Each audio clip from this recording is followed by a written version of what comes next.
Jamali ou El Jamali, de Jamal, en entier Jamal ed-Din, prénom arabe évoquant la beauté de la foi. Connus également sous les noms d'El Badraoui ou Shemassi, les Jamalis sont réputés comme idrissides, de la branche des Oudghiri. Ils auraient quitté Fès au IVe et Xe siècle à la suite de la défaite des Idrissides par les Berbères zénètes alliés des Fatimides pour s'installer à Figuig en la personne de leur ancêtre commun Abderrahman Dakhil, qui y laissa ses 7 fils. À partir de cette vaste palmeraie orientale, les ancêtres des Jamaliyin s'installèrent à Oued Orteb, dans la province du Tafilalé, avant de revenir à Fès en passant par Sefrou, en la personne de Abdallah ben Abdelkadir, ben Ahmed, ben Aïssa, ben Moussa, ben Abi Bakr, ben Mohamed, ben Abdallah, ben Ahmed, ben Jamal, ancêtre éponyme ayant vécu au 7 et 13e siècle.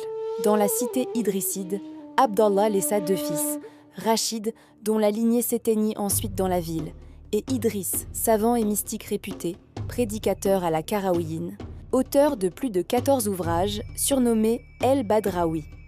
Les descendants de ce dernier ne tardèrent pas à se distinguer avec leurs savants et leurs mystiques dans leur berceau Figuigui, de même qu'à Fès, Sefrou, Larache, Marrakech, Abda. Ils furent également dotés de plusieurs dabirs dits de respect et de considération des sultans alaouites. Parmi leurs personnalités contemporaines, Ahmed ben Mamed Jamali, décédé en 1962, homme de lettres, considéré comme le dernier des Naqib des Tchorfa Oudghiri. Mohamed ben Belkir Jamali Oudghiri, décédé en 1988. Honorable savant de Figuig, directeur de l'école Hassania, il est auteur de plusieurs ouvrages dans le domaine de la jurisprudence ainsi que d'articles dédiés à l'histoire de Figuig. J'espère que cette plongée dans l'histoire des Jamalis vous a passionné. Si vous avez des anecdotes sur ce nom de famille, ou si vous souhaitez que j'explore l'histoire d'un autre patronyme, laissez-moi un commentaire ci-dessous. N'oubliez pas de liker cette vidéo et de vous abonner pour ne rater aucune de nos explorations historiques. À très bientôt!